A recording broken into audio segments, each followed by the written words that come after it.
We are here with Cecil Castellucci, the writer of the Eisner-nominated Odd Duck from First Second. Thank you very much for meeting with us. Thank you so much for having me. It's our pleasure, believe me. So, Odd Duck is the story of, well, an odd duck, a duck with a unique way of life, let's say, and her friend.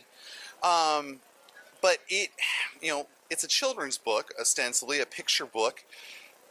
But like all picture books, it kind of has something for adults as well.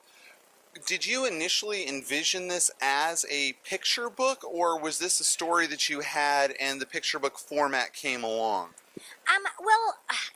First, I came up with the idea for the story because I was really intrigued by the fact that no one thinks that they're odd, but everybody talks about how other people are odd. And I just got this idea about Theodora being this duck who swims with a teacup on her head, thinking that she's the most normal duck in the world, and she thinks that this oddball moves in next door, and sort of that thing, which I think we all struggle with no matter what age we are. When I originally thought of the story, I thought of it as a early chapter book for little kids with spot illustrations, and then it was at a different publishing company, and they hired Sarah Varon, and she happens to be one of my favorite comic book illustrators, and so I said, well, let's just throw out all the words and come up with something wacky, because here's a real opportunity. She's a genius, master of sequential art, and I write comics. I've written other comic books. So that, like, once they paired us together, I was like, let's do this. They did not like that idea so much, and so Sarah and I thought, well, this is going to be a better book. Let's go with it. And so First Second took it on at that point. So I didn't originally think of it as a sort of picture book hybrid, but once Sarah came on board, her and I decided to sort of collaborate and come up with something that was really new and, quite honestly, a bit odd. Like the book itself is odd. Yeah, and like I said, it is very much a children's book, but at the same time geared for adults as well. It's something that adults can enjoy reading to their children. So how did you come to be familiar with Sarah's work before this? You said you knew her, so how did you come to know her? Well, I was a big fan of Robot Dreams, which is a silent graphic novel that she did on First Second, and also I really liked her picture book Chicken and Cat that she did that was on Scholastic. So I was just in love with her artwork, and I just thought Robot Dreams was amazing because of the fact that it doesn't use any words, and that book is really for anybody from age 0 to 110. I mean, like, you could give it to your grandma and they could understand it, and I thought it was a real coup of telling a story sequentially, that anybody could understand no matter what language. So Now, on the opposite end of the spectrum, you had a young adult science fiction novel come out this year called Tin Star, which is all words and no pictures. Tell us a little bit about that one. So Tin Star, it's book one of a 2-book science fiction series. The second book comes out next year. It's called Stone in the Sky. And Tin Star is about a human girl named Tula Bane, who is a human colonist going out to the stars. And she gets abandoned on an alien space station at the brink of a galactic war. And sort of stuff happens. Basically, she needs to behave like an alien in order to survive. And sort of, it's a sort of, book one is a sort of inquiry into what it means to be human, and it's very, very. It was inspired by watching Casablanca, the movie Casablanca. I was just really fascinated with the way that place was a sort of transit place, and I thought, oh, that could be a space station. And then also with the idea of like the Vichy government and that sort of puppet government, and the idea of collaborators and stuff. So that was the seed of that one, and so it's pretty cool.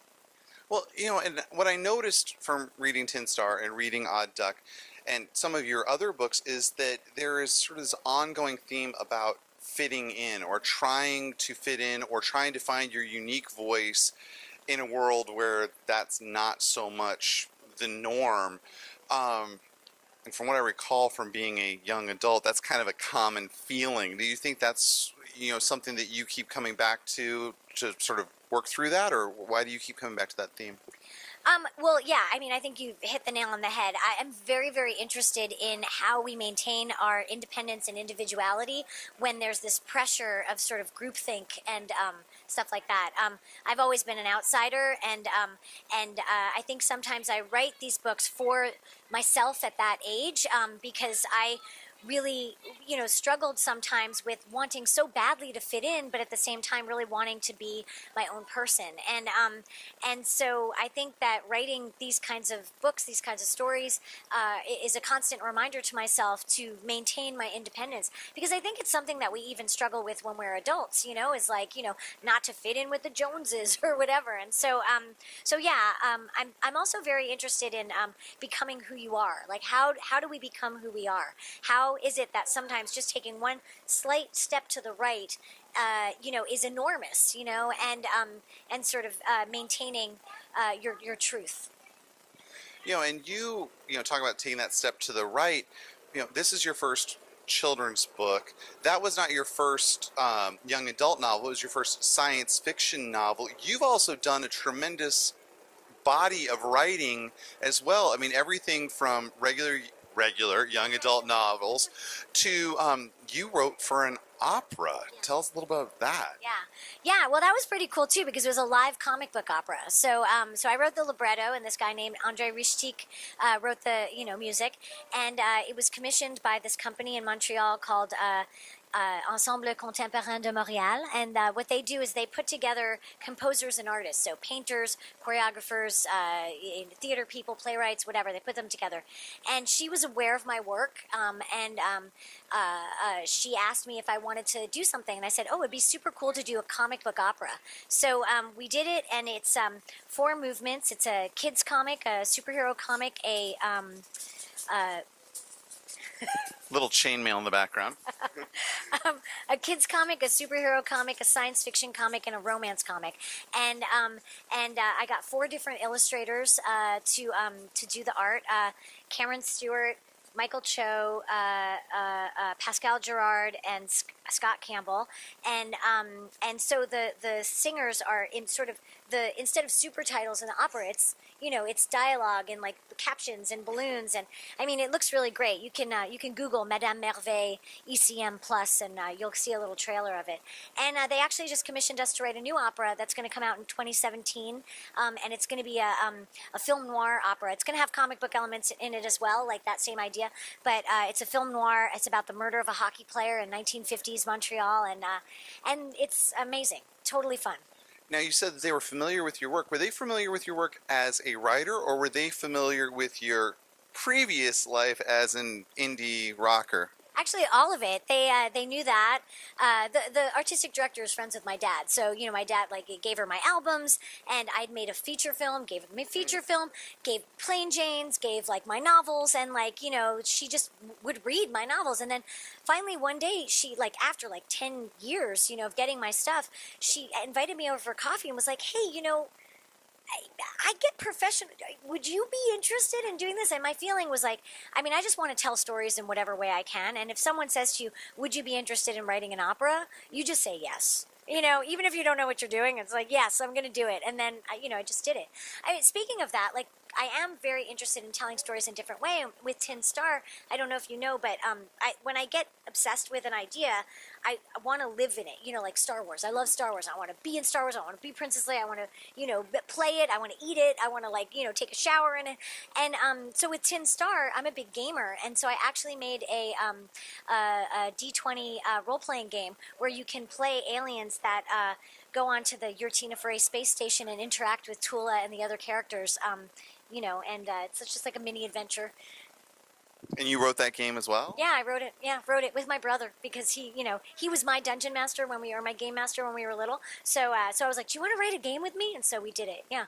So that was another question I had was, like I said, you have covered a wide range of genres and mediums. Do you often find yourself sitting down and thinking, I want to write for, let's say, a game, or I want to write for film or something, and then come up with a story? Or do you find that your story dictates your format that you present in? That's a really good question. I think because I decided that I just want to tell stories no matter how they want to be told, I follow the story. So I just try to listen to how the story wants to be told, and then I just do it that way. Even if, I don't necessarily know how to do that. Like when she said to me, would you like to write an opera, or would you like to be paired up with a composer? I said, oh, I want to write an opera and I want it to be a comic book. I just knew.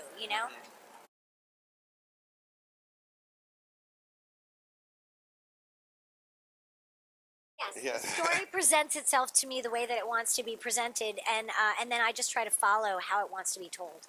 And I think that some people. I mean, sometimes it feels like maybe I'm reinventing the wheel every single time I write a new book because it's not like like there are different audiences for each thing, and I'm sure that some people like crossover and stuff, but I figure in the long run it'll all work itself out. So. So you said you have the sequel to Tin Star coming up in the next year. What else can we look forward to from you? Well, in 2015, in fall 2015, I have a graphic novel called Pearl in the Rough that's coming out on Dark Horse, and it's illustrated by Joe Infernari, and it is the story. It's a YA. Story about a young girl in 1932 who runs away from home, dresses up as a boy, meets an old hobo, and rides the rails. Yeah, it's going to be pretty special. So. Fantastic. Well, we look forward to it. Cecil Castellucci, thank you so much for meeting with us, and all the best to you. Thank you.